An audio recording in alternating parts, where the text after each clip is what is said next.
हुन्छ आउनुहोस् हामी सधैँ जस्तै हाम्रो क्लासलाई अगाडि बढाउँ र सायद यहाँहरूको बिचमा स्क्रिन पनि तपाईँले देख्दै हुनुहुन्छ अहिले स्क्रिन देख्दै हुनुहुन्छ ओके हामीले गएको हप्तामा हामीले हेरिसकेका छौँ परमेश्वर सबै कुराको सृष्टिकर्ता हुनुहुन्छ भनेर हामीले हेरिसक्यौँ अनि आज चाहिँ हामीले हेर्ने विषय भनेको चाहिँ हामीले विश्वास गर्ने हाम्रो तेस्रो आधार भनेको चाहिँ अब यसमा चाहिँ यहाँ केही इङ्ग्लिस शब्दहरू पनि मैले ल्याएको छु क्रिस्टोलोजी भनिन्छ ग्रिक भाषामा युनानी भाषामा ख्रिस्ट बारेमा भएको शिक्षा बाइबलमा हामी पाउँदछौँ येशू ख्रिस्टको बारेमा सो येशू ख्रिस्ट चाहिँ परमेश्वरको पुत्र एकलौटे पुत्र हुनुहुन्छ भन्ने कुरालाई हामी विश्वास गर्छौँ जो प्रभु येशू ख्रिस्टमाथि हामी विश्वास गर्छौँ उहाँ चाहिँ एउटै परमेश्वरको एकलौटे पुत्र हुनुहुन्छ भन्ने कुरालाई हामी मान्दछौँ सो आज र अर्को हप्ता हामी दुईवटा हप्तामा यो विषयलाई दुई पार्टमा गरेर सिक्नेछौँ किनकि यो अत्यन्तै लामो छ एकैचोटि हामीले सबै गर्न सक्दैनौँ एउटा पार्ट गरेर हामीले हेर्नेछौँ त्यसकारण आज र अर्को हप्ता हामीले हेर्ने चाहिँ हामीले विश्वास गर्ने हाम्रो तेस्रो सिद्धान्त भनेको चाहिँ येशू ख्रिस्ट जसलाई हामी प्रभु र हाम्रो मुक्तिदाता भनेर हामीले ग्रहण गरेका छौँ विश्वास गरेका छौँ उहाँ चाहिँ परमेश्वरको एकलौटे पुत्र हुनुहुन्छ उहाँको विषयमा हामी हेर्नेछौँ आजदेखि हामीले त्यो सुरु गर्नेछौँ सो अब हामीले सबैभन्दा पहिला हेर्दाखेरि चाहिँ येशू ख्रिस्ट परमेश्वरको एकलौटे पुत्र हुनुहुन्छ भन्ने कुरालाई अब बाइबलमा हामीले हेर्दाखेरि चाहिँ प्रभु येशू पुत्र येशू ख्रिस्ट चाहिँ मानव शरीरमा आउनु भएको परमेश्वर हुनुहुन्छ अब यूहन्ना 4 अध्यायको 24 पदले भन्दछ परमेश्वर आत्मा हुनुहुन्छ हामी उहाँलाई देख्न सक्दैनौँ अनि यो नदेखिने परमेश्वर चाहिँ सबै मानवहरूको बीचमा एउटा दृश्य रूप बनेर उहाँ आउनुभयो जसलाई हामी येशू ख्रिस्टको रूपमा हामी विश्वास गर्छौँ र स्वीकार गर्दछौँ मानव शरीरमा आउनु भएको परमेश्वर हुनुहुन्छ येशू ख्रिस्ट अनि उहाँ चाहिँ असल मानिस भएको कारणले गर्दा उहाँ परमेश्वर बन्नु भएको होइन तर उहाँ परमेश्वर हुनुहुन्छ परमेश्वर चाहिँ हाम्रो लागि चाहिँ मानिस बन्नु भएको चाहिँ एउटा सिद्धान्त हामी पाउँदछौँ आज चाहिँ संसारमा उल्टा हुने गर्छ संसारमा चाहिँ के हुने गर्छ भन्दाखेरि असल काम गर्यो भने मानिस असल मानिस बन्यो भने अरूको सेवा गर्यो भने धर्मी बन्यो भने तिमी परमेश्वर बन्छौ भन्ने कुरा मानिसले सिकाउँछन् र कति मानिसहरूले आफैलाई म प्रभु हुँ म यो हुँ त्यो हुँ भनेर जति पनि आज मानिसहरूले भन्छन् उनीहरूले चाहिँ पहिला के असल काम गरेर देखाउँछन्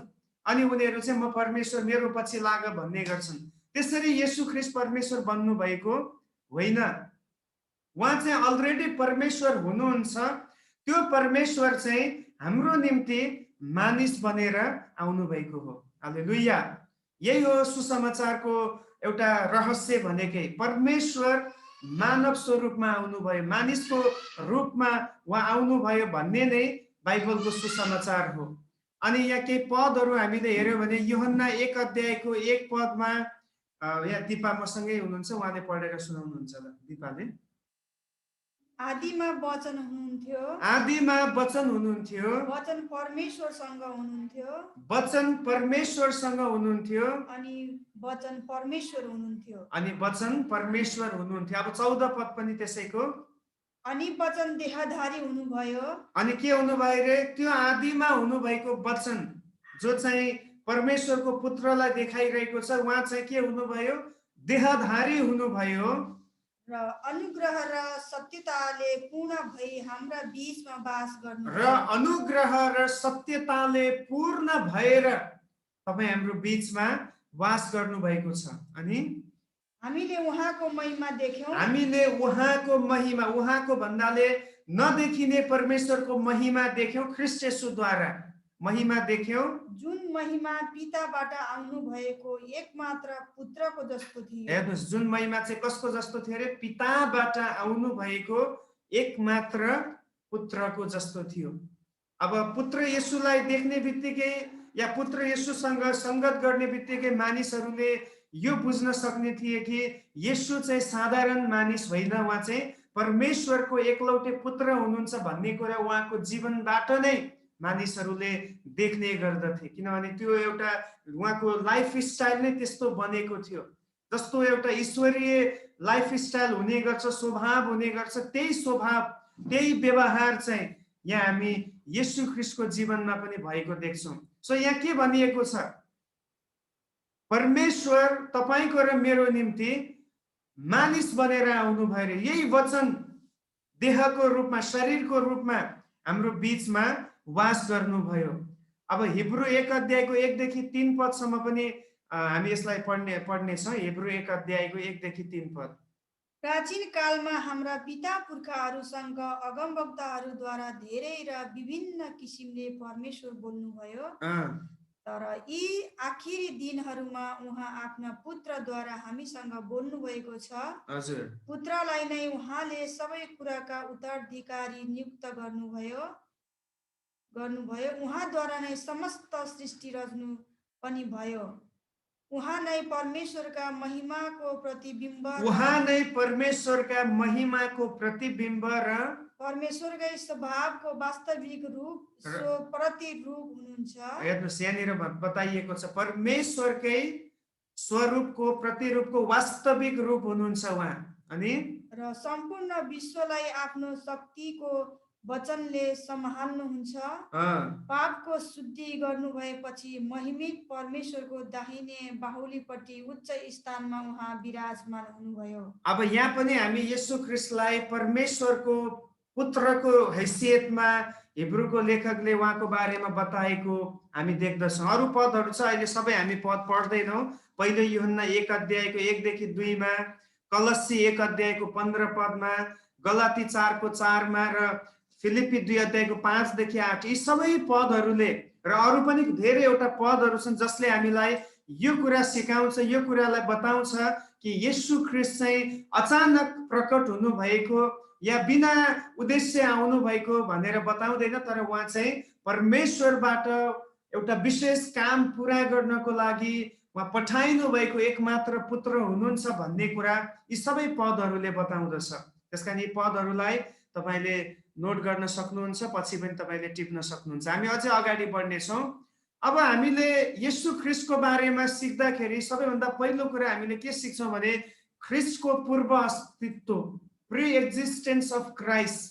ख्रीष्ट यो संसारमा आजभन्दा 2000 वर्ष अगाडि आउनुभयो। उहाँ आइसकेपछि इतिहास दुई भागमा विभाजित भयो। येशू आउनुभन्दा पहिलेको समय पुरानो नियम हामी पढ्ने गर्छौँ, जसलाई येशू आउनुभन्दा पहिलेको समय भनिन्छ, ईसा पूर्व भनिन्छ, बिफोर क्राइस्ट, बीसी। अङ्ग्रेजीमा सर्ट फर्ममा लेख्दा बीसी लेखिन्छ, बिफोर क्राइस्ट। अनि उहाँ जब आउनुभयो, अब उहाँ आएपछि त्यो पुरानो इतिहास त्यही रोकियो। अब नयाँ इतिहास सुरु भयो, नयाँ एउटा समयकाल सुरु भयो। अहिले हामी चाहिँ अहिलेको समयमा लेख्दा हामी बीसी लेख्दैनौँ। अहिले हामी 2021 मा पुग्यौँ, हामी एडी लेख्छौँ। एडी भन्नाले एनो डोमिनी, प्रभुको राज्य, प्रभुको वर्षमा हामी छौँ। त्यो प्रभुको आगमन चाहिँ शारीरिक रूपमा यो संसारमा 2000 वर्ष अगाडि भयो। तर उहाँ यो संसारमा आउनुभन्दा अगाडि पनि कस्तो अवस्थामा हुनुहुन्थ्यो? येशू ख्रीष्ट मानव शरीरमा आउन अघि नै परमेश्वरको रूपमा हुनुहुन्थ्यो। ओके, त्यसकारण अहिले धेरैचोटि सुसमाचार सुनाउँदाखेरि हामीलाई मान्छेहरूले यही भन्ने गर्छ, क्रिस्चियन धर्म सुरु भएको त मात्र 2000 वर्ष मात्रै भयो। तर हाम्रो हिन्दू धर्म या हाम्रो बौद्धिस्ट धर्म, बुद्ध आजभन्दा 2500 वर्ष अगाडि आउनुभयो। जब बुद्धको बारेमा हामी पढ्छौँ, गौतम बुद्ध, बुद्धिस्टहरूले अब मान्ने कुरा त्यही छ। अनि येशू भन्दा पनि 500 वर्ष अगाडि उहाँ आउनुभयो। अब येशू भन्दा 500 वर्ष अगाडि भन्नाले त्यो समयमा हामी कसलाई भेट्छौँ? त्यो समयमा लगभग दानियलको समयमा, दानियलको पुस्तक जब हामी पढ्छौँ, येशू भन्दा लगभग 500 वर्ष अगाडि लेखिएका पुस्तकहरू हुन्।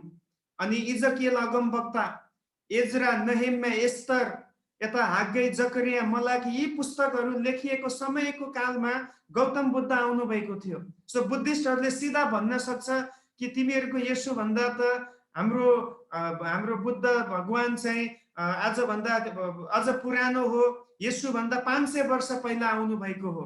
त्यसमा हामीले कसरी जवाब दिने? हामीले यही कुरा भन्नुपर्छ, येशू ख्रीष्ट शरीरमा आउनुभन्दा पहिले पनि उहाँ अस्तित्वमा हुनुहुन्थ्यो। हालेलुया। उहाँ चाहिँ केवल 2000 वर्ष अगाडि मात्र येशू बनेर प्रभु बनेर आउनु भएको होइन।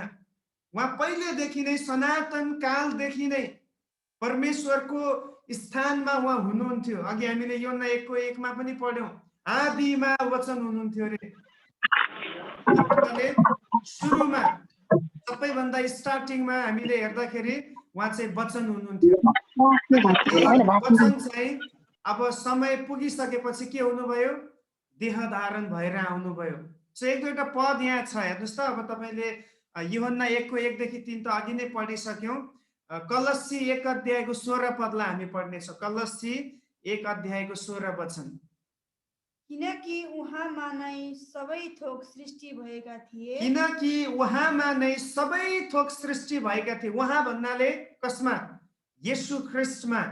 सो अब सृष्टि कहिले भयो? सृष्टिको बारेमा मैले अस्तिको हप्ता पनि तपाईलाई बताइसकेँ। हजारौं वर्ष भइसकेको छ यो संसार बनाइएको। अनि त्यो संसार बनाउने स्वयं येशू ख्रीष्ट हुनुहुन्छ भने अब यो 2000 वर्ष अगाडि आउनु भएको होइन प्रभु। उहाँ चाहिँ अनादिकालदेखि नै हुनुहुन्थ्यो। तर उहाँ चाहिँ हामी जस्तै शरीरमा, स्वभावमा, हामी जस्तै रूपमा चाहिँ 2000 वर्ष अगाडि आउनु भएको हो। अनि त्यसपछि स्वर्गमा र पृथ्वीमाथि भएका दृश्य र अदृश्य थोकहरू, चाहे सिंहासनहरू, चाहे प्रभुत्वहरू, चाहे प्रधानहरू, चाहे अधिकारहरू, सबै थोक उहाँद्वारै र उहाँकै निम्ति सृजिएका हुन्। हेर्नुहोस् अब कति सुन्दर वचन छ यहाँ। हालेलुया। प्रभुको वचन कति महान छ। यहाँ भनिएको छ, स्वर्गमा होस् या पृथ्वीमा होस्, जुनसुकै अधिकार होस्, जुनसुकै सिंहासन होस्, त्यो सबै कुरा हाम्रो प्रभु येशू ख्रीष्टद्वारा नै स्थापना भएको हुन् र यो उहाँले आफ्नै निम्ति बनाउनु भएको छ। यी सबै कुराहरूलाई उहाँले रच्नु भयो, उहाँले अस्तित्वमा ल्याउनु भयो। सिंहासनहरू उहाँले बसाल्नुहुन्छ, राजाहरूलाई उहाँले नियुक्त गर्नुहुन्छ ताकि उहाँले आफ्नो इच्छा यी माध्यमहरूद्वारा पुरा गर्न सक्नु भएको होस्। कलस्सी 1:16 एकदम यसलाई तपाईले एकदम नबिर्सिनुहोस्। जब पनि तपाईँ सुसमाचार सुनाउनुहुन्छ यो वचनलाई तपाईँले भन्नुपर्दछ मानिसहरूलाई कि येशू ख्रीष्ट चाहिँ 2000 वर्ष अगाडि उत्पन्न हुनुभएको होइन। उहाँ त अनादिकालदेखि नै हुनुहुन्थ्यो। बाइबलले त्यही भन्दैछ, उहाँले नै सबै कुरा बनाउनु भएको हो। यूहन्ना 1:1 देखि 3 अघि हामीले पढिसक्यौं, आदिमा वचन हुनुहुन्थ्यो, वचन परमेश्वरसँग हुनुहुन्थ्यो, वचन नै परमेश्वर हुनुहुन्थ्यो, उहाँ आदिमा परमेश्वरसँग हुनुहुन्थ्यो भन्ने कुरा हामीले हेर्यौं। अब यूहन्ना 8:58 पदमा हामीले हेर्यो भने यहाँनिर हामी के देख्छौँ? यूहन्ना 8:58 मा त्यहाँनिर यूहन्नाको यहाँनिर लेखकले यसरी भनेको छ। यूहन्ना 8:58 पदमा हामी पढ्नेछौँ 58। त्यहाँ चाहिँ अब्राहम हुनुभन्दा अगाडिदेखि नै म छँदैछु भनेर येशूले भन्नुहुन्छ। येशूले तिनीहरूलाई भन्नुभयो, साँच्चै नै म तिमीहरूलाई भन्दछु, साँच्चै म तिमीहरूलाई भन्दछु, अब्राहम हुनुभन्दा अघिबाटै म छँदैछु। हालेलुया। बुझ्दै हुनुहुन्छ तपाईँ? येशू आफैले भन्नुभएको वचन, यसलाई तपाईँ नोट गरेर राख्नुहोस्।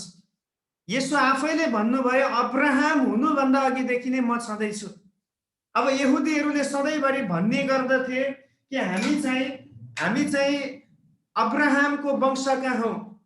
येशू चाहिँ भर्खरै जन्मिनु भएको हो, हामी कसरी येशूलाई प्रभुको रूपमा मान्ने भनेर यहुदीहरूको विचार थियो।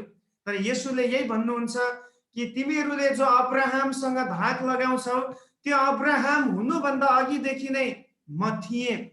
र त्यति मात्र होइन, अब्राहमलाई पनि बनाउने म नै हुँ। अब्राहमलाई एउटा जातित्वमा निर्माण गर्ने पनि म नै हुँ। वास्तवमा प्रभुले त्यही भन्न खोज्दै हुनुहुन्छ, ऊ हुनुभन्दा अघिबाटै म छँदैछु।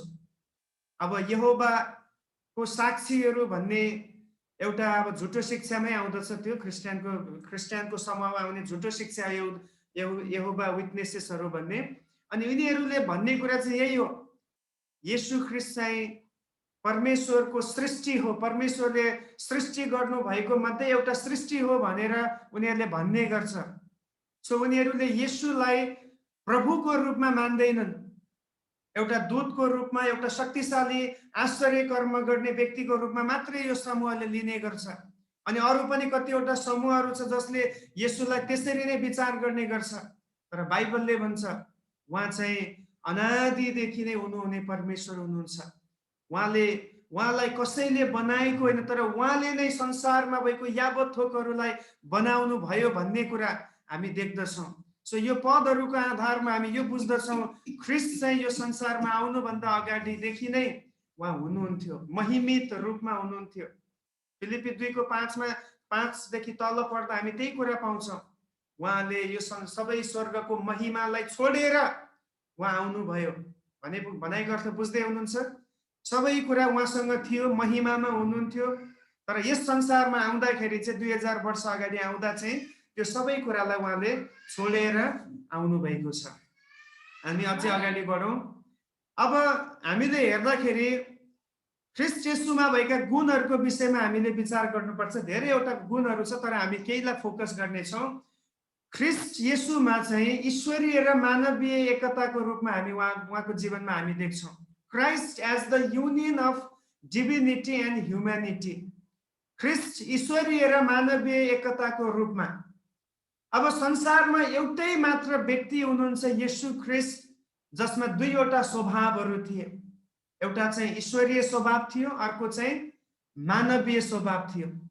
हामी कसैले पनि यो भन्न सक्दैनौँ कि हामीमा ईश्वरीय स्वभावले हामी पूर्ण छौँ।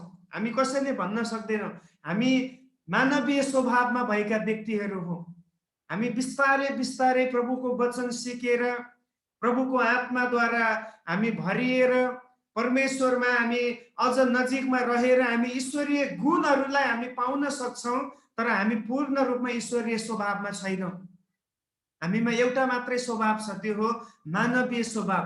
तर येशू ख्रिस्ट जब संसारमा आउनुभयो, उहाँमा यो दुवैवटा स्वभावहरू हामी पाउँछौँ। अब उदाहरणको लागि हामीले यहाँ हेर्दाखेरि चाहिँ के देख्छौँ? येशूले आश्चर्य कर्महरू गर्नुभयो। जति पनि येशूले आश्चर्य कर्महरू गर्नुभयो त्यसले के देखाउँछ? उहाँको कुन स्वभावलाई देखाउँछ? ईश्वरीय या मानवीय? ईश्वरीय स्वभावलाई देखाउँछ। किनभने आश्चर्य कर्म गर्ने, एउटा जन्मैदेखिको अन्धोलाई दृष्टि दिने काम हामी मानिसले गर्न सक्दैनौँ, तर येशूले गर्नुभयो। किनभने उहाँमा ईश्वरीय गुण थियो, ईश्वरीय स्वभाव थियो, शक्ति थियो। उहाँले पाप क्षमा गर्नुभयो। पाप क्षमा गर्ने अधिकार कसलाई मात्रै छ? केवल ईश्वरलाई मात्रै छ। हामीले कसैलाई पनि तिम्रो पाप क्षमा भयो भनेर कसैलाई हामीले पाप क्षमा गर्ने, उसलाई मुक्ति दिने हामीमा मानिसमा अधिकार छैन। तर येशूले भन्नुभयो, एकचोटि मर्कुस 2 अध्यायमा हामीले हेर्दा त्यहाँ चाहिँ एउटा लकुवाले, होइन, प्यारालाइज भएको व्यक्तिलाई 4 जनाले खाटमा बोकेर ल्याउँछन्। अनि येशूको अगाडि उसलाई घरको झिङ्गटी नै खोलेर तल पुर्याइदिन्छन्। त्यसपछि येशूले भन्नुहुन्छ, तिम्रा पापहरू के भएका छन्? क्षमा भएका छन्। अब त्यहाँनिर धर्मगुरुहरू थिए, फरिसीका मानिसहरू थिए। उनीहरूले के भन्छ? यो त ईश्वर निन्दा हो। किनभने एउटा मानिसले कसरी पाप क्षमा भयो भन्न सक्छ? तर येशूले त भन्नुभयो, किनभने उहाँ मानिस मात्र होइन, उहाँ को हुनुहुन्छ? परमेश्वर पनि हुनुहुन्छ। हालेलुया। उहाँले जे बोल्नुहुन्छ त्यो उहाँले पुरा गर्नुहुन्छ। किनभने उहाँ चाहिँ एट द सेम टाइम उहाँ परमेश्वर पनि हुनुहुन्छ, यतापट्टि उहाँ मानिस पनि हुनुहुन्छ। उहाँले गर्नुभएका जति पनि अचम्मका कामहरू छ, पाप क्षमा गर्नुभएको कुराहरू छ, उद्धारका कामहरू गर्नुभयो, असल शिक्षाहरू दिनुभयो, यो सबै कुराले उहाँको ईश्वरत्वलाई देखाउँछ। अनि दोस्रो कुरा चाहिँ यहाँदेखि तपाईँले हेर्नुभयो भने उहाँ भोकाउनु भयो। अब भोकाउनु भए पनि भनेको अर्थ ईश्वर भएर भोकाउनु भयो कि मानिस भएर? मानिस भएर। किन उहाँमा मानवीय स्वभाव पनि त छ। उहाँ थाक्नु भयो। अब थाक्नु भयो भन्नुको अर्थ चाहिँ ईश्वर कहिले पनि थाक्नुहुन्न, परमेश्वर कहिले थाक्नुहुन्न। बाइबलले भन्छ उहाँ चाहिँ कहिले पनि निदाउनुहुन्न रे, कहिले पनि उहाँ थाक्नुहुन्न। तर उहाँ मानिस भएर आएको कारणले उहाँ थाक्नु भयो। उहाँ निदाउनु पनि भयो, होइन? डुङ्गामा यात्रा गर्दै गर्दाखेरि निदाउनु भयो। उता चेलाहरू चाहिँ आँधी बेहरीलाई, तुफानलाई सामना गर्नु पर्यो। उहाँ रुनुभयो, किनभने उहाँ व्यक्ति हुनुहुन्थ्यो। दुखित हुनुभयो र उहाँ के हुनुभयो? रिसाउनु पनि भयो। अब रिसाउनु भयो, येशू पनि त रिसाउनु भयो, हामीलाई पनि त अधिकार छ भन्ने होइन। उहाँमा रिसाउने कारण थियो, किनभने पाप बढेको देखेर उहाँले सहन सक्नु भएन। त्यसकारणले गर्दाखेरि येशू रिसाउनु भएको छ। सो यो उहाँ भोकाउनु भएको, उहाँ थाक्नु भएको, निदाउनु भएको, दुखित हुनुभएको, यी सबै कुराले उहाँको कुन स्वभावलाई देखाउँदैछ? मानवीय स्वभावलाई। बुझ्दै हुनुहुन्छ? उहाँको आश्चर्य कर्मले, उहाँको पाप क्षमा गर्ने कुराले चाहिँ ईश्वरीय स्वभावलाई देखाउँदैछ।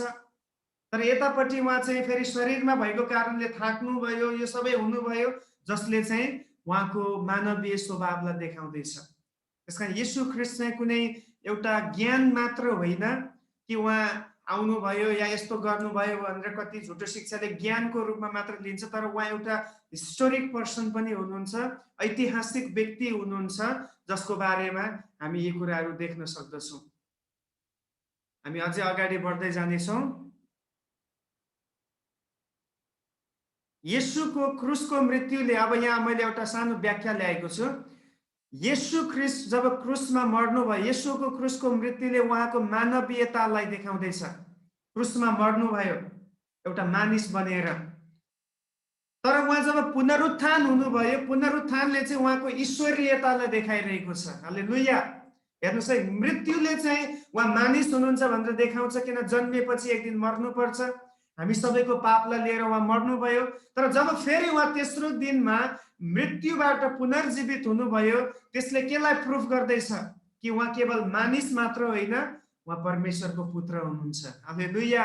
अनि उहाँले भन्नुभएको छ, जसले मलाई विश्वास गर्छ त्यो व्यक्ति मर्यो भने पनि फेरि जी उठ्नेछ। तपाईको र मेरो लागि आशा छ। आज हामी शरीरमा एक दिन मर्छौँ होला, विभिन्न कारणले, विभिन्न घटनाले, विभिन्न कुराले हामीलाई शरीरमा त बिमारी ल्याउँछ होला, मार्ने अवस्था ल्याउँछ होला, तर हाम्रो लागि आशा यो छ, जो प्रभु आफ्नो ईश्वरीय शक्तिद्वारा पुनरुत्थान हुनुभएको छ, उहाँले हामीलाई पनि आफ्नो शक्तिद्वारा पुनरुत्थान गराउनु हुनेछ। त्यसकारण क्रिस्चियनहरू हामी कहिले पनि कुनै प्रकारको डरदेखि, कुनै प्रकारको भयभीत कुरादेखि हामी आत्तिदैनौँ, किनभने हामी आशा पाएका व्यक्तिहरू हौँ। हाम्रो आशा चाहिँ हामी एक दिन पुनरुत्थान हुनेछौँ, हामी एक दिन नयाँ जीवनलाई प्राप्त गर्नेछौँ। यति ठुलो आशा आज हामीले प्रभुबाट पाएका छौँ, यति ठुलो अनुग्रह परमेश्वरले हामी माथि गर्नुभएको छ कि हामी चाहिँ यस संसारमा त्यत्तिकै बिलाएर जाने छैनौँ। अझै हामीले हेर्दै जाँदाखेरि ख्रिस्टका अरू कुराहरूलाई हेर्दाखेरि ख्रिस्टको पूर्णतालाई हामी देख्दछौँ। बाइबलले भन्छ द पर्फेक्सन अफ क्राइस्ट, ख्रिस्टको पूर्णता। येशू ख्रिस्ट जीवनको हरेक क्षेत्रमा पूर्ण हुनुहुन्थ्यो, हरेक क्षेत्रमा। कुनै पनि क्षेत्रमा उहाँ कमजोर हुनु भएन, चाहे उहाँको जिम्मेवारीको कुरामा होस्, आफ्नो आमालाई, आफ्ना भाइहरूलाई, आफ्नो परिवारप्रति पनि उहाँले जिम्मेवारी पुरा गर्नुभयो। आत्मिक जीवनमा पनि उहाँ एउटा नमुनाको हुनुहुन्छ, किनभने उहाँको प्रार्थनामय जीवन, उहाँको परमेश्वरसँगको एउटा घनिष्ठ, पितासँगको घनिष्ठ सम्बन्ध, हरेक क्षेत्रमा, चाहे बुद्धिको क्षेत्रमा होस् या नैतिकताको क्षेत्रमा होस् या आत्मिकताको क्षेत्रमा होस्, उहाँ एउटा मोडल हुनुहुन्छ। संसारमा चाहिँ आज धेरै मानिसहरू एउटा क्षेत्रमा बलियो भयो भने अर्को क्षेत्रमा चाहिँ कमजोर भइरहेको हुन्छ। हेर्नुहोस् त, कति गुरुहरूको नाम हुन्छ नि, उनीहरू ज्ञान चाहिँ राम्रो दिन्छन् रे, तर व्यभिचारमा पक्राउ परिरहेको छ। कति बाबाहरूलाई अहिले जेलमा ठोकिरहेको छ, जेलमा हालिदिएको छ। किन भन्दाखेरि ज्ञान त दियो उनीहरूले, तर उनीहरूको नैतिक जीवन भ्रष्ट भएको थियो। उनीहरू जेलमा, कारावासमा छन्, आजीवन उनीहरूलाई अब सजाय भएको छ। कति बाबाहरू चाहिँ ज्ञान चाहिँ राम्रो दिन्छ, तर अरूको पैसा लुट्ने गर्छन्। तर येशूमा यो केही पनि हामी देख्दैनौँ। उहाँ चाहिँ हरेक क्षेत्रमा पूर्ण हुनुहुन्थ्यो। किन उहाँ पूर्ण हुनुहुन्थ्यो? किनकि उहाँ पवित्र आत्माद्वारा जन्मनु भयो र पवित्र आत्माको अगुवाईमा पुरा जीवन बिताउनु भयो। प्रेज द लर्ड, हालेलुया। येशू ख्रिस्टको पूर्णताको कारण चाहिँ यो हो कि उहाँ चाहिँ हामी जस्तै पापमा जन्मिनु भएको होइन, उहाँ चाहिँ आत्माद्वारा जन्मिनु भएको थियो र त्यही आत्माको अगुवाईमा उहाँले पुरा जीवन बिताउनु भयो। अब रोमी 5:12 मा हामी पढ्नेछौँ। त्यहाँ पाउलले के भन्दैछ भन्दाखेरि एकचोटि हामी त्यो पढेर सुन्नेछौँ। रोमी 5:12। एकजना मानिसद्वारा संसारमा पाप आयो। एकजना मानिसद्वारा, हामीलाई थाहा छ त्यो मानिस को हो? आदम। आदमद्वारा संसारमा पाप आयो र पापबाट मृत्यु। र पापबाट मृत्यु। यसरी नै सबै मानिसले पाप गरेका हुनाले सबै मानिसमा मृत्यु फैलियो। यसरी नै सबै मानिसले पाप गरेका हुनाले सबैमा मृत्यु फैलियो। अब हामीले के बुझ्नु पर्यो भन्दाखेरि यो संसारमा हामी कोही पनि पूर्ण नहुनुको कारण चाहिँ के भन्दाखेरि हामी त अलरेडी पापमा जन्मिएका हुन्छौँ। हामी भित्र बग्ने रगत जसमा जीवन छ त्यो रगत नै पापले अशुद्ध बनाइएको थियो। त्यसकारणले गर्दाखेरि हामी पूर्ण हुन सकेका थिएनौँ। तर जब हामी लुका 1:35 मा हेर्छौँ त्यहाँ येशूको जन्मको विषयमा गब्रिएल दूतले आएर भविष्यवाणी गर्दै भन्छन् कि तिमीमा जो आउनु हुनेछ वा पवित्र आत्माद्वारा गर्भधारण गर्नुहुनेछ। हालेलुया। सो येशू ख्रीष्ट पूर्ण हुनुको पछाडिको कारण चाहिँ उहाँ मानवीय बलमा जन्मिनु भएको होइन, तर ईश्वरीय बलमा, ईश्वरीय खुबीमा उहाँ जन्मिनु भएको थियो। ईश्वरीय शक्तिद्वारा उहाँ जन्मिनु भएको थियो। त्यसकारणले गर्दाखेरि उहाँ हरेक क्षेत्रमा पूर्ण हुनुहुन्छ। पहिलो पत्रुस 2:22 मा पनि हामी पढ्नेछौँ। त्यहाँ पत्रुसले येशू ख्रीष्टको पवित्रताको जीवनको बारेमा वर्णन गरेको छ। पहिलो पत्रुस 2:22 पद। उहाँले कुनै पाप गर्नु भएन। हेर्नुस्, उहाँले के गर्नु भएन रे? कुनै पाप गर्नु भएन र उहाँको मुखमा कुनै छलको कुरा पाइएन। र उहाँको मुखमा कुनै छलको कुरा पाइएन। आमेन। हाम्रो प्रभु सिद्ध हुनुहुन्छ। ही इज वर्दी। उहाँ साँच्चै योग्य प्रभु हुनुहुन्छ, किनभने उहाँले कुनै पनि पापलाई आफ्नो जीवनमा गर्नु भएन। उहाँको मुखमा छल पाइएन रे। आज धेरै मानिसहरूको कमजोरी भनेकै उनीहरूको छलको जीवन हो, उनीहरूको धोकाधारीको जीवन हो।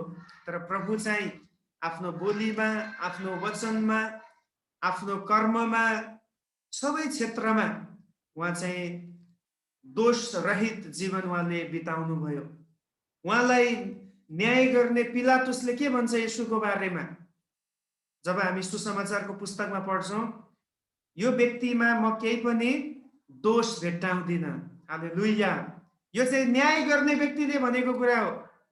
अब न्याय गर्ने व्यक्तिले दोष भेट्दैन भनेपछि अरूले दोषी बनाएर कसरी बनाउन सक्छ?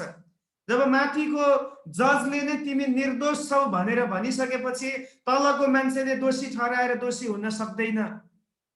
न्याय गर्ने व्यक्तिलाई अधिकार छ कसलाई दोषी ठहराउने, कसलाई निर्दोष ठहराउने।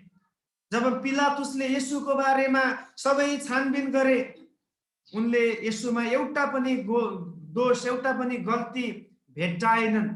यसकारणले गर्दाखेरि यहाँनिर पिलातुसले भन्छन् कि यिनमा कुनै छल म पाउँदिन। अब हिब्रू 5:9, 7:28 यी सबै पदहरू तपाईँले लेख्नुहोस्, पछि पढ्नु होला, अहिले समय निकै जान्छ।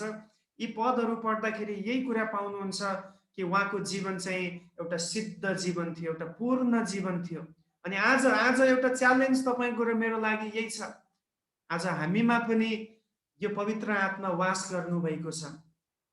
हामी सायद जन्मिँदैदेखि पवित्र भएर जन्मिन सकेनौँ होला, तर आज तपाईँको र मेरो पनि पवित्र आत्मामा नयाँ जन्म भएको छ। हालेलुया। कतिजना विश्वास गर्नुहुन्छ तपाईँ र म आत्मामा जन्मिएका व्यक्तिहरू हौँ। हामी बर्न अगेन क्रिस्चियन हौँ, फेरि नयाँ जन्म पाएकाहरू। सो अब चाहिँ हामी भित्र पनि यही पवित्र आत्मा वास गर्नुभएको छ, जो पवित्र आत्मा येशूमा हुनुहुन्थ्यो। अब आत्मामा जन्मियौँ, एक किसिमले हाम्रो लाइफ पनि अब नयाँ भइसकेको छ। जसरी येशू आत्मामा जन्मिनु भयो, आत्माद्वारा जन्मिनु भयो, आत्माद्वारा चलाइनु भयो, अब हामी पनि त्यही रूपमा बढ्दै जानु पर्दछ।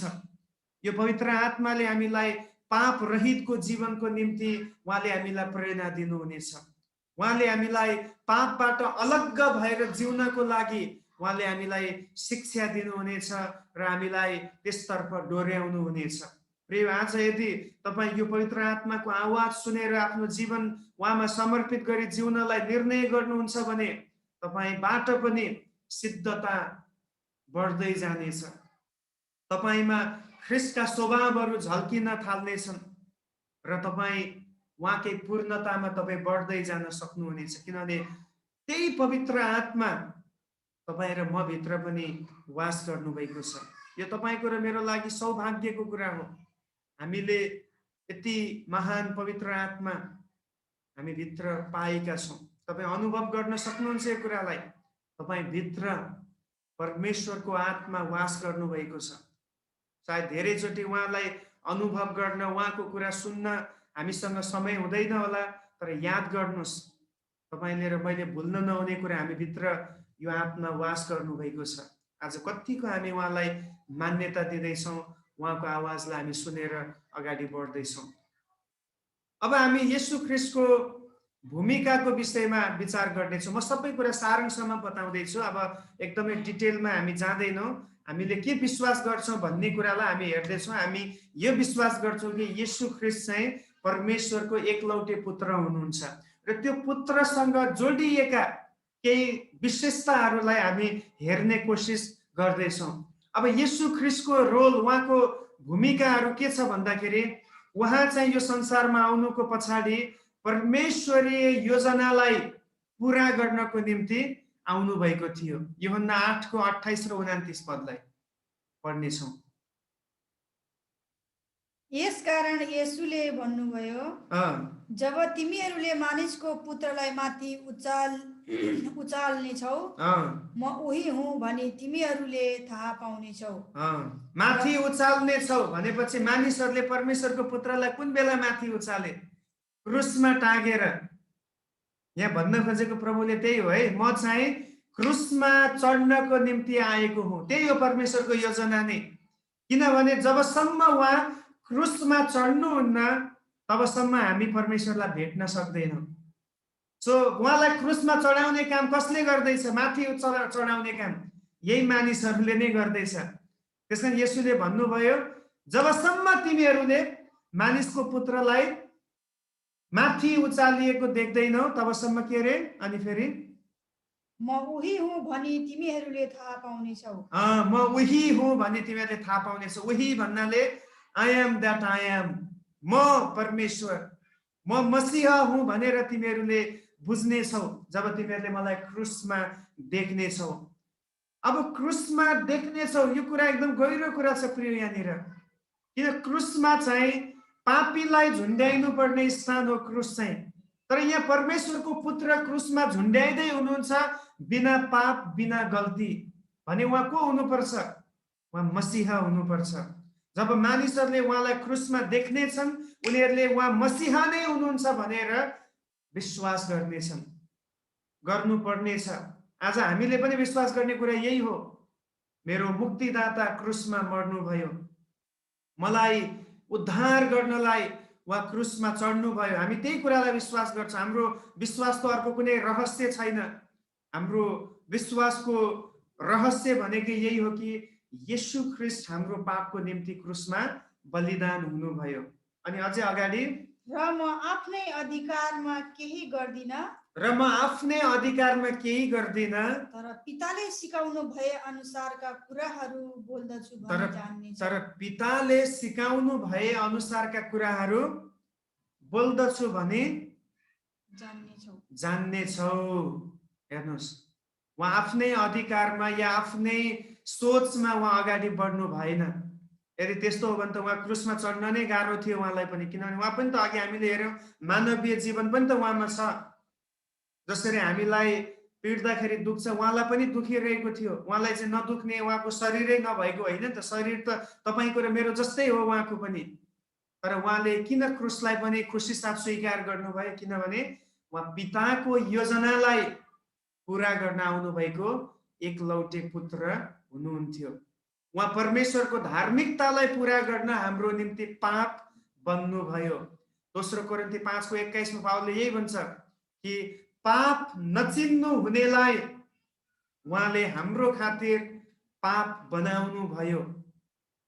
प्रभु येशू ख्रीष्ट हाम्रो खातिर के बन्नुभयो? पाप बन्नुभयो। पापी बन्नुभयो भनेर चाहिँ भनेको छैन है बाइबलमा। फेरि उहाँ पनि पापी बन्नुभयो भनेको भए त सबै कुरा खतम। पापी नै पापीको लागि मरेर के फाइदा?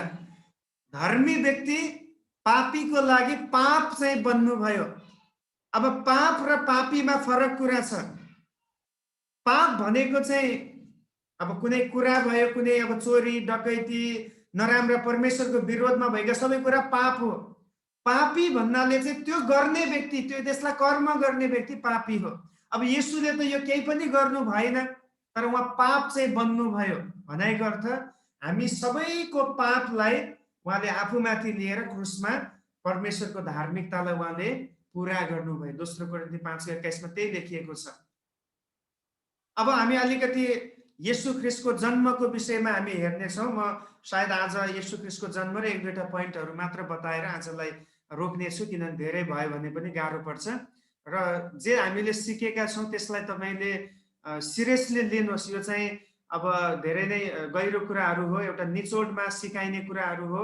यदि हामीले हाम्रो सिद्धान्तलाई बुझ्ने हो, हाम्रो ईश्वर शास्त्र के हो भनेर हामीले बुझ्ने हो भने चाहिँ यो कुराहरू एकदमै बुझ्नै पर्छ। अब यो हतपत्त चर्चमा त्यति सिकाउन गाह्रो छ, किनभने मान्छेले यस्तो कुरा बुझ्न खोज्दैन। तर पनि मैले चाहिँ अब सिकाउँदैछु, किनभने हामी चाहिँ अब दुध मात्र चुस्ने या दुध पिएर बढ्ने विश्वासी भन्दा पनि अब हामी चाहिँ खदिलो भोजन खाने विश्वासी बन्नुपर्छ। आमेन। सलिड फुड होइन, हामी त हुर्किएको विश्वासी हो नि त। यहाँनिर हुर्किएको विश्वासी भएको कारणले म यो सिद्धान्तका कुराहरू सिकाउँदैछु। अब भर्खर विश्वास गरेको व्यक्तिलाई यो सबै कुरा सिकायो भने उसले बुझ्दैन के हो यसो पाप बन्नु भएको, के हो यो, के हो त्यो, प्रतिज्ञा बुझ्दैन। तर म विश्वास गर्छु यहाँ मसँग सेवामा जुड्नु भएकाहरू, यहाँहरू परिपक्व हुँदै हुनुहुन्छ, यहाँहरू अझ खदिलो भोजनको निम्ति इच्छा राख्नेहरू हुनुहुन्छ। त्यस कारणले यो शिक्षा मैले दिँदैछु। त्यसकारण यसलाई तपाईँले एकदम गम्भीरताको पूर्वक लिनुभयो भने यो पछिसम्म तपाईँलाई काम लाग्छ। हेर्नुहोस्, अहिलेको समय भनेको शिक्षामा धेरै कम्प्रोमाइज गर्ने समय हो। धेरै पटक झुटा शिक्षाहरू हाम्रै बिचहरूमा आएको हुन्छ। धेरै प्रचारकहरूले, धेरै व्यक्तिहरूले शिक्षालाई उलट पुलट पारेर कतिपटक सिकाउँछ। तर हामीले के विश्वास गर्छौँ भन्ने कुरालाई हामीले पक्का गरी बुझ्नु खाँचो छ। नत्र भने हाम्रो धरातल पनि बलियो हुन सक्दैन, हामी स्थिर हुन सक्दैनौँ। त्यसकारण हाम्रो विश्वास चाहिँ मैले सधैँ भने जस्तै हाम्रो फिलिङ्समा आधारित विश्वास हुनु हुँदैन। हाम्रो विश्वास चाहिँ परमेश्वरको वचनमा आधारित हुनुपर्दछ। आमेन। हाम्रो विश्वास चाहिँ वचनमाथि बसालिएको घर जस्तै हुनुपर्दछ, जो चाहिँ स्थिर रहन सक्छ। सो अनि हामी अगाडि बढ्यौँ येशू ख्रीष्टको जन्मको विषयमा। पुरानो नियममा अगमवक्ताहरूले येशू ख्रीष्टको जन्मको विषयमा धेरै अगमबानीहरू बोलेका थिए। जस्तै अब उदाहरणहरूको लागि उहाँ चाहिँ स्त्रीको सन्तान भएर जन्मिने कुरा उत्पत्ति 3:15 हामी पाउँछौँ। सबैभन्दा पहिलो पटक येशू चाहिँ स्त्रीबाट जन्मिनुहुन्छ, मसीह स्त्रीबाट जन्मिनुहुन्छ भन्ने कुरा उत्पत्ति 3:15 बताइएको छ। मसीह सम्बन्धी अगमबानी हामी कहाँ पाउँछौँ? उत्पत्ति 3:15। अनि दोस्रो यशाया 7:14 चाहिँ लेखिएको छ उहाँ कन्याबाट जन्मिनु हुनेछ र एउटा कन्या गर्भवती हुनेछ, त्यसले एउटा पुत्र जन्माउनेछ र जसको नाम इमानुएल राखिनेछ। अब यो कन्या हामीले नयाँ नियममा बुझ्छौँ, उहाँ मरियम हुनुहुन्थ्यो, परमेश्वरको आत्मा उहाँभित्र आउनुभयो। अनि तेस्रोमा उहाँ चाहिँ बेथलेहेममा जन्मिनु हुनेछ। मसीह चाहिँ कहाँ जन्मिनुहुन्छ? बेथलेहेममै जन्मिनुहुन्छ भनेर मिका 5:2 बताइएको छ। बेथलेहेममा जन्मिने कुरा। अब यहाँ के कुरा तोकियो? एउटा चाहिँ उहाँ स्त्रीबाट जन्मिने रे मसीह, दोस्रो अगमबानी भएको थियो कन्याबाट जन्मिने, तोकेर भनिँदैछ है। अनि तेस्रो चाहिँ कहाँ जन्मिने, कुन ठाउँमा भन्दा बेथलेहेममा जन्मिने। अब त्यसपछि फेरि उहाँ चाहिँ अब्राहमको वंशमा हुनुहुन्छ भनिएको छ उत्पत्ति 22:18। मत्ती 1:1 त्यो पुरा भएको देखिन्छ। गलाती 3:16 इसहाकको वंशको कुरा आएको छ उत्पत्ति 21:12। याकुबको वंशसँग जोडिएको छ उत्पत्ति 35:10-12। अनि यहुदाको वंशमा पनि जोडिएको छ उत्पत्ति 49:8-11। ईसै भनेको को? दाउदको बुवा। दाउदको बुवा ईसाईको घरानासँग पनि येशूलाई जोडिएको छ यशाया 11 को 1 पदमा, र त्यसपछि दाउदसँग पनि प्रतिज्ञा गरिएको छ दोस्रो सामुएल 7 को 12 देखि 16, यिर्मया 23 को 5, भजन सङ्ग्रह 132 को 11 मा यी जति पनि अब्राहम, इसहाक, याकुब, यहुदा, ईसाई, दाउद यी सबै वंशावलीमा येशूलाई जोडिएको छ। मिन्स उहाँको विषयमा यी अगमबानीहरू बताइएको छ भने अब येशू ख्रीष्टको जन्म चाहिँ बिना उद्देश्य या बिना प्लान भएको होइन।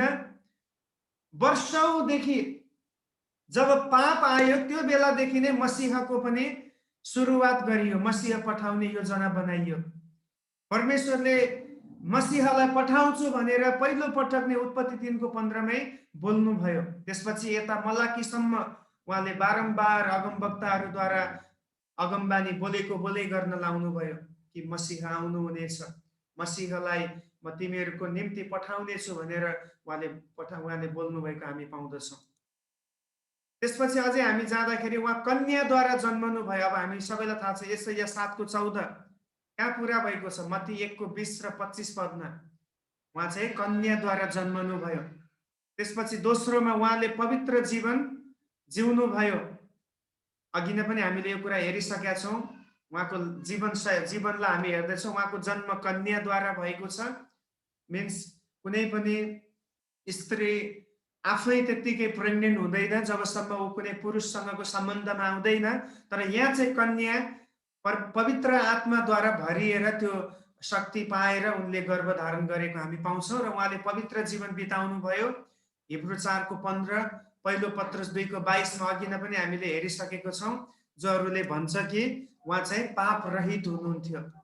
हिब्रू 4 को 15 मा हामीले पढ्यो भने त्यहाँ के लेखेको छ पढ्ने छ। हिब्रू 4 को 15, हिब्रू 4 अध्यायको 15 पदमा त्यहाँनिर लेखकले हामीलाई सम्झाउन खोजेको कुरा चाहिँ यही छ कि उहाँ चाहिँ हामी जस्तै मानव भए पनि उहाँ पाप रहित हुनुहुन्थ्यो भन्ने कुरा बताइएको छ हिब्रू 4 अध्यायको 15 पदमा है।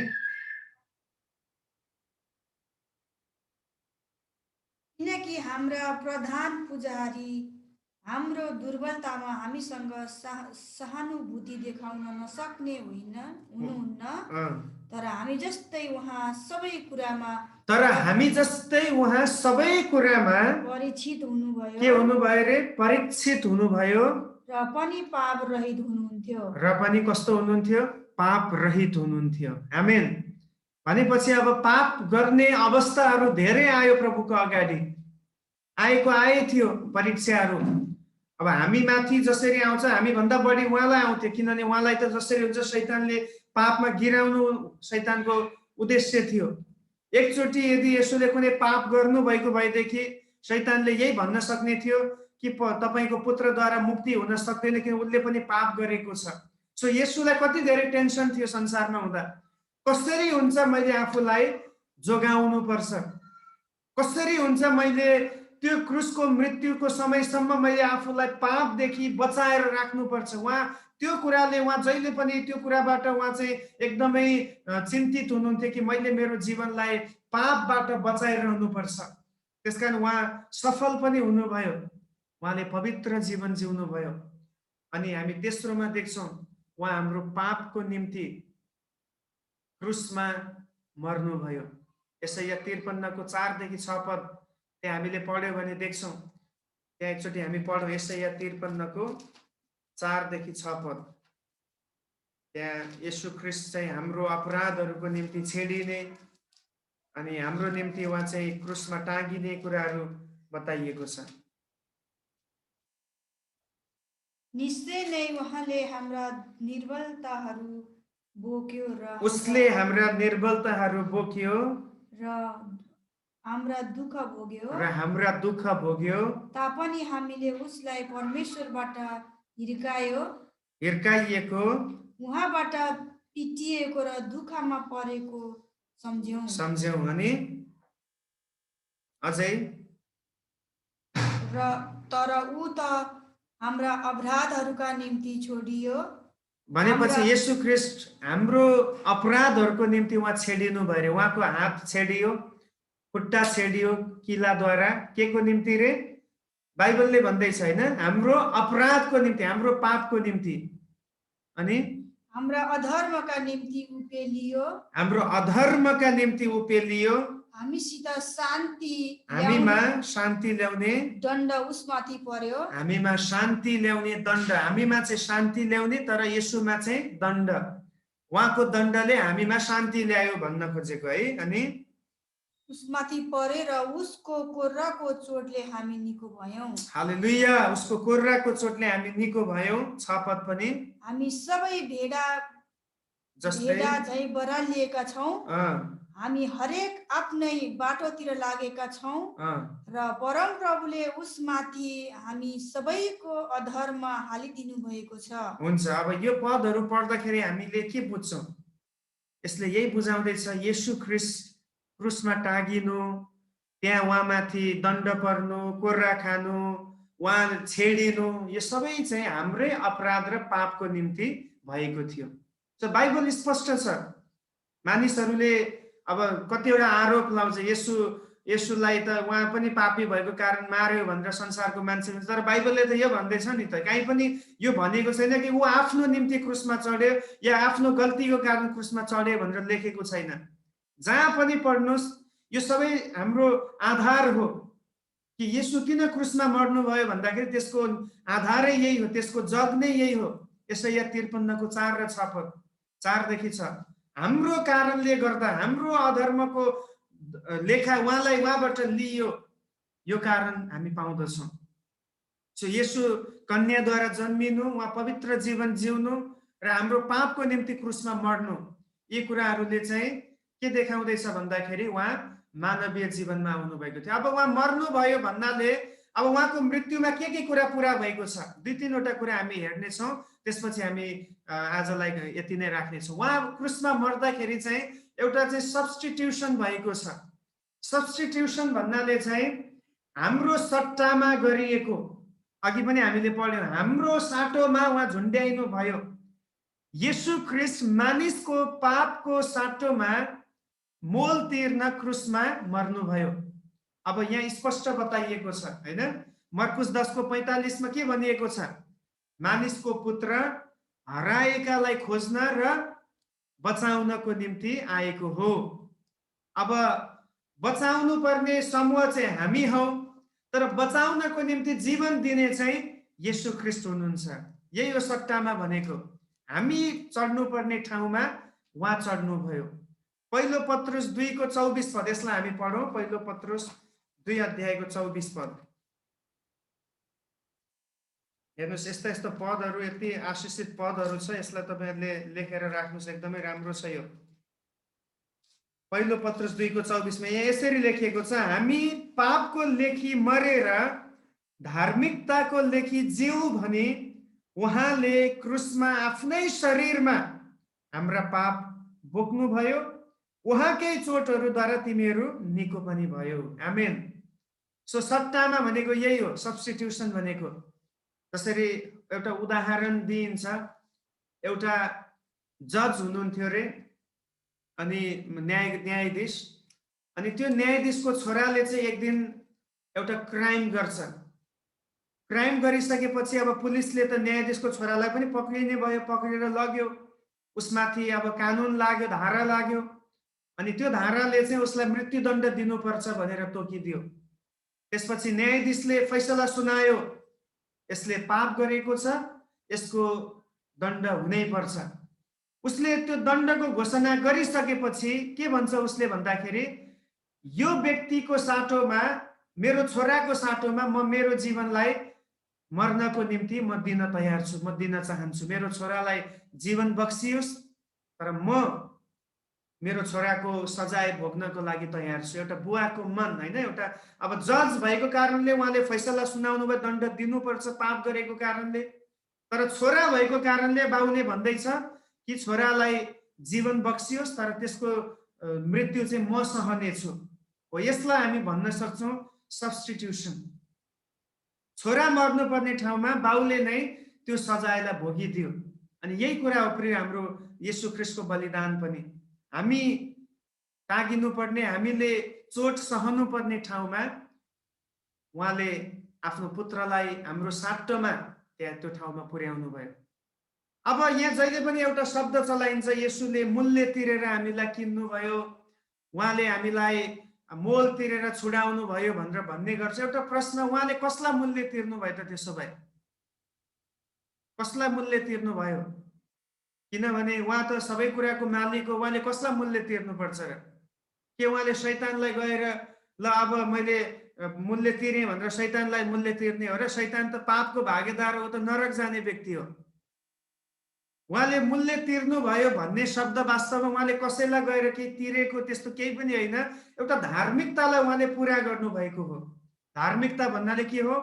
पाप गर्ने प्राण मर्नुपर्छ, पापको ज्याला मृत्यु हो भने अब त्यो मृत्युलाई चाहिँ उहाँले हाम्रो साटोमा सही दिनुभयो, त्यसैलाई हामी मूल्य तिर्नु भनेर भन्ने गर्दछौँ। त्यसमा उहाँले कसैलाई मूल्य तिर्नुभयो, या पितालाई मूल्य तिर्नुभयो, या शैतानलाई तिर्नुभयो, या हामीलाई किन्नको निम्ति कसैलाई केही दिनुभयो भन्ने अर्थ होइन। एउटा कानुनिक शब्द चलाइएको हो। बाइबलको कुरा यही छ कि पाप गरेको व्यक्ति मर्नुपर्छ भने अब मर्ने ठाउँमा चाहिँ उहाँ आफू मरिदिएर हामीलाई उहाँले त्यो मर्नबाट बचाउनु भयो। यो कुरालाई हामीले बुझ्नु पर्दछ है मूल्य तिर्ने कुरामा। अनि दोस्रो चाहिँ उहाँको मृत्युमा एउटा सट्टाको बलिदान भयो, सब्स्टिट्युसन भयो। दोस्रो चाहिँ रिडेम्सन।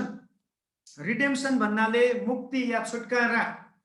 ख्रिस्टले हामीलाई फेरि मूल्य तिर्ने कुरा आयो। उहाँले धार्मिकता पुरा गरेर शैतानको बन्धन र पापदेखि हामीलाई छुडाउनु भएको छ। ओके, अब येशूको मृत्युको कारणले गर्दाखेरि अब उपरान्त हामी शैतानको र पापको अधीनतामा हुने छैनौँ। हामी त्योबाट अलग्याइएका छौँ। अब उपरान्त हामीमा शैतानको हतकडी लाग्न पाउने छैन, किनभने त्यो हतकडीलाई उहाँले तोडेर हामीलाई उहाँले आजाद गराउनु भएको छ। जसरी अघि नै त्यो बुवा र छोराको कुरा सम्झिनुहोस्। छोराको हातमा हतकडी लगाइएको थियो, तर बुवाले भन्नुभयो कि यो छोराको साटो मेरो हातमा हतकडी लगाइयोस्, मेरो छोरालाई जीवन बक्सियोस्। अब हतकडी कसकोमा लाग्छ? बुवाकोमा लाग्छ, छोराकोबाट खोलिन्छ। सो येशूले बरु हाम्रो साटोमा आफै हतकडी लगाएर उहाँ क्रुसमा मर्नुभयो, तर हाम्रो हतकडीलाई उहाँले चकनाचुर पारिदिनु भयो। हालेलुया। हामी छुडाइएका व्यक्ति हौँ, उद्धार गरिएका व्यक्ति हौँ, मुक्ति पाएका व्यक्तिहरू हौँ। शैतानबाट, पापदेखि, सबै संसारका रीतिरिवाजहरूदेखि, परम्पराहरूदेखि हामी स्वतन्त्र बनाइएका छौँ। अब उपरान्त हामीमाथि पापले राज्य गर्न पाउने छैन। अब उपरान्त हामी शैतानको दास दासी बनेर जिउनु पर्ने छैन, किनभने हामी चाहिँ छुटकारा पाएकाहरू हौँ। अब यही कुरा तपाईँले इस्राएलीहरूको जीवनमा पनि सोच्न सक्नुहुन्छ। उनीहरू मिस्रमा हुँदाखेरि कसको दासत्वमा थिए? फारोको दासत्वमा थिए, मिस्रीहरूको दासत्वमा थिए। तर जब उनीहरू लाल समुद्र क्रस गरेर उनीहरू प्रतिज्ञाको भूमितर्फ गए, अब उनीहरूलाई फेरि फारोले राज्य गर्न पाउँदैन। न त मिस्रको कुनै व्यक्तिले उनीहरूमाथि हुकुम चलाउन सक्छ। किन त्यो ठाउँदेखि नै प्रभुले निकाल्नु भयो भने यही कुरा तपाईँको र मेरो लागि पनि लागू हुन्छ। त्यो चाहिँ आक्षरिक रूपमा देशबाट निकालिएको थियो, हामीलाई आत्मिक रूपमा उहाँले निकाल्नु भएको छ। हालेलुया। हामी आत्मिक रूपमा शैतानको बन्धनमा भएको बेलामा ख्रिस्ट मर्नुभयो ताकि अब हामी चाहिँ शैतानको राज्यदेखि सारिन सकौँ। एफिसी 2 को 9, 8 र 9 पदमा त्यही भनिएको छ। उहाँले हामीलाई अनुग्रहबाट छुटकारा दिनुभएको छ। अनुग्रहबाट हामीले उद्धार पाएका छौँ। हाम्रो कर्मद्वारा होइन, हाम्रो क्षमताद्वारा होइन, तर परमेश्वरको अनुग्रहबाट। अब इस्राएलीहरूको पनि त्यही हो। परमेश्वरकै निगाह उनीहरूमाथि भएको कारण उनीहरू निक्लिए। उनीहरू वर्षौंदेखि 430 वर्षदेखि उनीहरू त्यो दासत्वमा थिए। यदि उनीहरू आफ्नो शक्तिमा निक्लने भए त कहिले निक्लिसक्ने थिए उनीहरू। तर उनीहरू चाहिँ परमेश्वरको विशेष अनुग्रह उनीहरूमा प्रकट भयो। उहाँले मोसालाई पठाउनु भयो। मोसा आफैमा शक्तिशाली थिएन, उहाँले मोसालाई अभिषेक गर्नुभयो, उहाँको आत्माद्वारा सुसज्जित पार्नुभयो। अनि परमेश्वरले मोसाद्वारा अचम्मका कामहरू गर्न थाल्नुभयो। त्यस कारणले गर्दाखेरि हामी देख्दछौँ कि यहाँनिर चाहिँ इस्राएलीहरूले मिस्रको दासत्वबाट छुटकारा पाए। सो आज हामी हर पल हामीले पाएको छुटकारा र मुक्ति उद्धारको निम्ति हामी कृतज्ञ हुनुपर्दछ, किनभने हामीले अनुग्रहबाट सित्तैमा मुक्ति पाएका छौँ। अनि त्यसपछि सायद यो अन्तिम पोइन्ट हो, अब म सक्दैछु, यो अन्तिम हो। उहाँको मृत्युले ल्याएको कुरा के हो भन्दा एउटा हामीले हेऱ्यौँ सब्स्टिट्युसन, अर्को हेऱ्यौँ रिडेम्सन, अर्को चाहिँ रिकन्सिलिएसन। रिकन्सिलिएसन भन्नाले चाहिँ मिलाप गराउनु भएको छ परमेश्वरले तपाईँलाई र मलाई। हामी पापको कारण परमेश्वरसँग शत्रु भएका थियौँ, पापको कारणले हामी परमेश्वरको विरोधी थियौँ, तर ख्रीष्टले आफ्नो मृत्युद्वारा हामीलाई अब सधैँको निम्ति परमेश्वरसँग मिलापमा ल्याउनु भएको छ। हालेलुया। हामी ख्रीष्टसँगको सम्बन्धद्वारा पितासँग मिलापमा आएका छौँ। रोमी 5:1 पढ्नेछौँ। रोमी 5:1 अनि 8देखि 10 त्यसैको।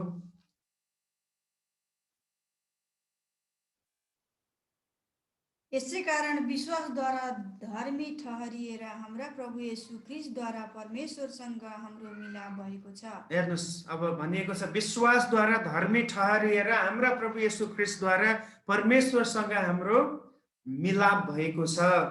सो हामी आज मिलापमा छौँ है परमेश्वरसँग। परमेश्वरको क्रोध पाउने होइन, तर परमेश्वरको शान्तिमा हामी प्रवेश गरेका छौँ। अनि 8देखि 10 पनि, तर परमेश्वरले हाम्रा निम्ति उहाँको प्रेम यसैमा देखाउनुहुन्छ कि हामी पापी छँदै ख्रीष्ट हाम्रा निम्ति मर्नुभयो। अझै 10 समय। यसकारण उहाँको रगतद्वारा धर्मी ठहरिएका हुनाले झन् बढी हामी परमेश्वरको क्रोधबाट उहाँद्वारा बचाइनेछौँ। किनकि हामी शत्रु छँदै उहाँका पुत्रको मृत्युद्वारा परमेश्वरसँग हाम्रो मिलाप भएको थियो भने झन् बढी अब उहाँ सँगै मिलाप भएका हुनाले ख्रीष्टको जीवनद्वारा हामी बचाइनेछौँ भनेपछि अब हेर्नुहोस्, हामी पापी छँदै ख्रीष्टले हामीलाई त्यति प्रेम गर्नुभयो भने अब हामी त उहाँसँग मिलापमा छौँ भने अझ कति बढ्ता उहाँले हामीलाई वास्ता गर्नुहुन्छ। सो क्रिस्चियनहरू एक्लो छु भनेर महसुस गर्नु खाँचै छैन। हामी चिन्तित हुनु आवश्यकतै छैन, किनभने जुन प्रभु हामी पापी छँदा मर्नुभयो, अब त हामी धर्मी तुल्याइएका छौँ भने उहाँले हामीलाई कसरी बिर्सन सक्नुहुन्छ। हाम्रो परमेश्वर, हाम्रो प्रभु येशू ख्रीष्ट सधैँभरि हाम्रो निम्ति सधैँभरि आफ्नो आशिष, आफ्नो प्रेम, आफ्नो अनुग्रह हामीलाई अझ बढी दिनको लागि हामीलाई त्यो प्रकट गर्नको निम्ति उहाँ तयार हुनुहुन्छ। एफिसी 2:16 पनि हामी पढ्नेछौँ। एफिसी 2:16। अनि उहाँले क्रुसद्वारा हामी दुवैलाई एउटै शरीरमा परमेश्वरसँग मेल गराएर शत्रुतालाई शेष पार्नुभयो। हालेलुया। 17 पनि, उहाँले आएर तिमी टाढा भएका र नजिक भएकाहरूलाई मिलापको सुसमाचार सुनाउनु भयो। आमेन, आमेन। हेर्नुहोस्, यहाँ भनिएको छ हामी टाढा र नजिक भएकाहरूलाई उहाँले क्रुसको मृत्युद्वारा उहाँले हामीलाई मिलापमा ल्याउनु भएको छ। सो हामी अब मिलापमा आइसकेका छौँ। कलसी 1को विषय सबै तपाईँले पछि पढ्नु होला, समय अहिले हामीसँग धेरै छैन। दोस्रो कोरिन्थी 5:18देखि 21 अनि मत्ती 5:9 चाहिँ एउटा कुरा के लेखिएको छ भन्दाखेरि, धन्य मेलमिलाप गराउनेहरू तिनीहरू परमेश्वरका छोराहरू कहलाइनेछन्। अब येशू ख्रीष्टले मिलाप गराउनु भयो, किनभने उहाँ परमेश्वरको एकमात्र पुत्र हुनुहुन्थ्यो। अनि आज चाहिँ यो मिलाप गराउने काम चाहिँ उहाँले तपाईँलाई र मलाई जिम्मा दिनुभएको छ। हामी चाहिँ तपाईँ र म चाहिँ आज मिलाप गराउने व्यक्तिहरू हौँ।